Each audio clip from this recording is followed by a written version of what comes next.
और इस वक्त सुप्रीम कोर्ट ऑफ इंडिया से हम आपके साथ लाइव जुड़ रहे हैं। महमूद पराचा वरिष्ठ वकील सुप्रीम कोर्ट पे हैं। दिल्ली दंगों को लेकर के जिस तरह से आसिफ इकबाल तन्हा, दिव्यांगना और नताशा की बेल को रिजेक्ट करने के लिए यूनियन ऑफ इंडिया ने जिस तरह से हाई कोर्ट के अर्जी के ख़िलाफ़ में यहाँ सुप्रीम कोर्ट में मामला डाला था, उसको देखते हुए भी और महमूद पराचा के जो अपने क्लाइंट तस्लीम है उसको लेकर के भी क्या कुछ आज हुआ है कोर्ट में महमूद पराचा। और साथ ही जानना चाह रहा हूँ कि बेल को लेकर के एक सवाल उठाया गया था और यूनियन ऑफ इंडिया जो है इस पूरे मामले को लेकर बेल कैंसिल कराना चाहती थी, चाहे वो आसिफ इकबाल तन्हा की हो या फिर वो दिव्यांगना की हो, नताशा की हो। इन तमाम चीज़ों के ऊपर कोर्ट ने कहा क्या है और हुआ क्या सब? कि आज बहुत बड़ा झटका लगा है।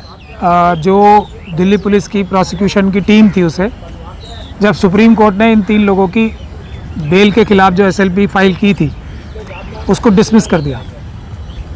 लेकिन इसमें सबसे ज़्यादा परेशान जो लोग थे वो तस्लीम जैसे थे, क्योंकि सुप्रीम कोर्ट ने उनकी बेल तो अब से 2-2.5 साल पहले कैंसिल नहीं की थी, लेकिन ये कह दिया था कि इस चीज़ की नज़ीर जो है, इन बेलों की नज़ीर दूसरे लोगों के लिए नहीं इस्तेमाल होगी। तो हम सब लोग जो दूसरे एक्यूज़ थे वो इस वजह से बिल्कुल फंस गए थे और इसीलिए हमने बेल एप्लीकेशन लगाई, क्योंकि यूनियन ऑफ इंडिया को भी जल्दी नहीं थी और जिन लोगों को बेल हो गई है तो ऑब्वियसली उनके वकील तो उनको क्यों सलाह देंगे कि आप इसमें जवाब फाइल करो या नहीं करो। लेकिन जो दूसरे लोग जेलों में थे वो बहुत सफ़र कर रहे थे, तो हमने तस्लीम के नाम से एक पिटीशन लगाई कि इस केस को या तो जल्दी निपटाया जाए या फिर वो क्लैरिफाई करे सुप्रीम कोर्ट के बेल के लिए वो जो उनका स्टे था एक, वो बाकी सबकी बेल एप्लीकेशन अगर लगती हैं पैरिटी पे तो वो कंसिडर होंगी।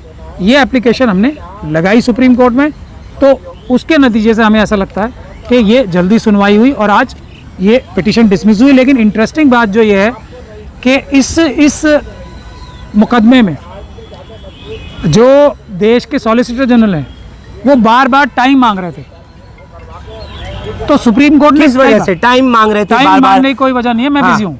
मैं बिजी, ओके। कभी बोल दिया कि मैं कॉन्स्टिट्यूशनल बेंच में बिजी हूँ, और आज जज साहब ने टिप्पणी भी की कि आज तो ये बहाना भी नहीं चलेगा, जब आज भी सुबह 2 सेट ऑफ लॉयर ने आके डेट मांगी कि डेट दे दीजिए प्लीज़, आज के लिए दे दीजिए। मतलब इतनी जद्दोजहद मैंने डेट मांगने के लिए कभी नहीं देखी। तो कोर्ट ने कहा कि आज तो ये बहाना भी नहीं चल सकता कि कॉन्स्टिट्यूशनल बेंच का केस है, क्योंकि मैं भी कॉन्स्टिट्यूशनल बेंच में हूँ और मैं यहाँ बैठा हूँ, अभी वो शुरू ही नहीं हुआ, तो सॉलिसिटर जनरल साहब की तरफ से ये बहाना नहीं माना जाएगा। नहीं तो नहीं मिला करके आपका कहने का मतलब है मजेदार बात जी, मजेदार बात पे भी मैं आ रहा हूँ। आपका कहने का मतलब है ये कि जो दिल्ली दंगे के केस में लोग बंद हैं, जेलों में हैं या जिनकी बेल हो गई, उनको जानबूझ करके यूनियन ऑफ इंडिया चाह रहा है कि उनकी एक तो जिनकी बेल हो गई बेल रिजेक्ट हो और जो जेलों में वो जेल में ही सड़ते रहे। और हम सुनवाई नहीं करेंगे, जिनकी 3 की हो गई जो जेल में है वो जेल में ही सड़ते रहे और उनकी हम सुनवाई नहीं होने देंगे।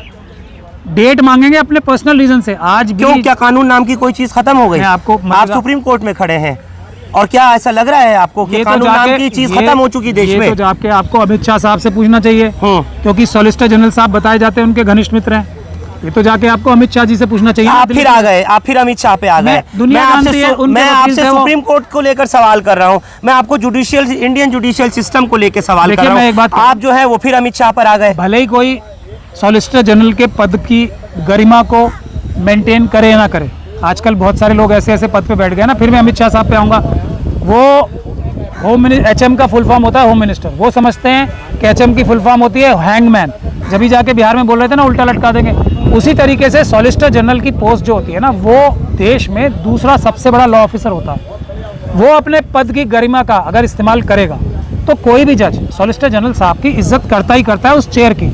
उसी इज्जत की वजह से तो इतनी सारी डेट सुप्रीम कोर्ट ने दी जो आमतौर पर नहीं दी जाती। ये देखिए कुछ रिवाज हैं, सिस्टम है डेमोक्रेसी के। सॉलिसिटर जनरल साहब का रुतबा बहुत बड़ा होता है, दूसरे नंबर के लॉ ऑफिसर हैं वो देश के। तो अब वो अगर लॉ ऑफिसर तो आप भी हैं। नहीं, हम कोर्ट ऑफिसर। आप ऑफिसर ऑफ द कोर्ट हैं। You are officer of the court, but as well as the court law officer too. Law officer Bharat सरकार का सबसे बड़ा दूसरा होने का मतलब अलग है। पहला नंबर होता है अटॉर्नी जनरल साहब का, दूसरा नंबर होता है सॉलिसिटर जनरल साहब का। ये बहुत बड़े पद होते हैं, संविधान में इसका जिक्र है, इसका संविधान में जिक्र है। खुद बाबा साहब भीमराव अम्बेडकर के संविधान में सॉलिसिटर जनरल साहब का नाम लिखा हुआ है। ठीक है सर, तो लेकिन इसलिए आप सुनिए, इस पद का की गरिमा का रिस्पेक्ट किया जाता है। लेकिन मजेदार बात यह थी कि जैसे ही फिर हियरिंग शुरू हुई, 1 मिनट के अंदर अंदर सॉलिसिटर जनरल साहब वीडियो कॉन्फ्रेंस से अपीयर हो गए, जहां के वो ये कह रहे थे, अभी तक तो आ नहीं रहे थे, बल्कि आ नहीं रहे थे। एक बात। दूसरी बात ये कि हम जो हैं एडिशनल सॉलिसिटर जनरल साहब को किया है, राजू साहब को, और वो जो है आज पर्सनल डिफ़िकल्टी में है। कितना ये साफ तौर पे बहानेबाजी लग रही थी, तो जज साहब ने भी बोला कि मेरी पेशेंस टेस्ट ना करें। ये मैं आपको बता रहा हूँ कि अब जैसे ही जब डेट नहीं मिली तो 1 मिनट के अंदर अंदर सॉलिसिटर जनरल साहब पेश हो गए।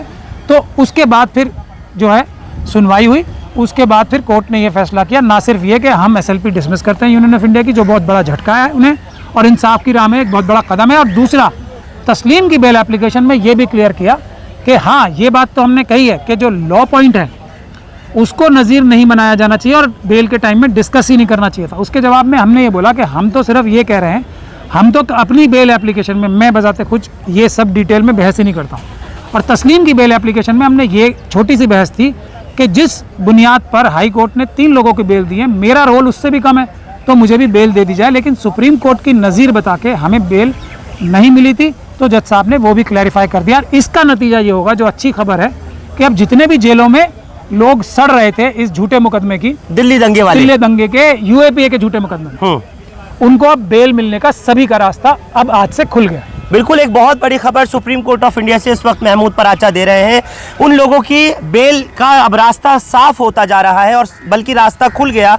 जैसा ये कह रहे हैं कि जो लोग UAPA में दिल्ली दंगों में CAA NRC के दौरान गिरफ्तार किए गए थे और अभी तक वो जेलों में सड़ रहे हैं, और उनकी ख़ास तौर से वो लोग जिनकी बेल हो चुकी है, और उस बेल को रिजेक्ट करने के लिए यूनियन ऑफ इंडिया ने कोर्ट के अंदर अर्जी दायर की और उसको रिजेक्ट कर दिया गया। यानी एक बड़ा करारा तमाचा है यूनियन ऑफ इंडिया को लेकर के मुंह पर। मैं आपसे एक चीज, झटका है, बिल्कुल झटका भी है, नहीं झटका भी और एक तमाचा भी। मैं आपसे एक चीज जरूर पूछना चाह रहा हूँ, कई लोगों को नजर आ रहा होगा, मैं झटका समझ रहा हूँ। अच्छा, झटका हो या तमाचा हो, चलिए बहुत बहुत शुक्रिया महमूद पराचा आपका हमारे साथ जुड़ने के लिए। कुल मिलाकर के जिन मुद्दों को लेकर के महमूद पराचा ने बिल्कुल साफगोई से बात की है, इन्होंने साफ तौर पर कहा है जो दिल्ली दंगों के अंदर या फिर CAA NRC में जो UAPA के तहत बंद किए गए लोग हैं, जो अदालतों के जरिए इस वक्त अपनी जमानतों के लिए मुंतजिर हैं, इंतजार में हैं, और उनको जमानतें नहीं मिल पा रही थी, और जिनको मिली उनको यूनियन ऑफ इंडिया ने उनकी जमानतों को चैलेंज करते हुए खारिज करने के लिए अदालत में डाला। लेकिन उसके लिए एक बड़ा झटका लगा यूनियन ऑफ इंडिया को, और साफ तौर पर ये महमूद पराचा ने बताया है कि अब उन लोगों की जो बेल है वो कांस्टेंट रहेगी, अब उसके ऊपर किसी तरीके की कोई रिजेक्शन नहीं रहेगा। आप लोग हमारे साथ सुप्रीम कोर्ट ऑफ इंडिया से जुड़े, आप सबका बहुत शुक्रिया। हिंदुस्तान लाइव फरहान याहिया यूट्यूब पर सब्सक्राइब कर सकते हैं और क्लिक कर सकते हैं बेल आइकन हमारी खबर की पहली नोटिफिकेशन के लिए। फेसबुक पर हमारा page Hindustan live Farhan Yahiya follow और लाइक कर सकते हैं। शुक्रिया साथ जुड़ने के लिए। Thank you for now.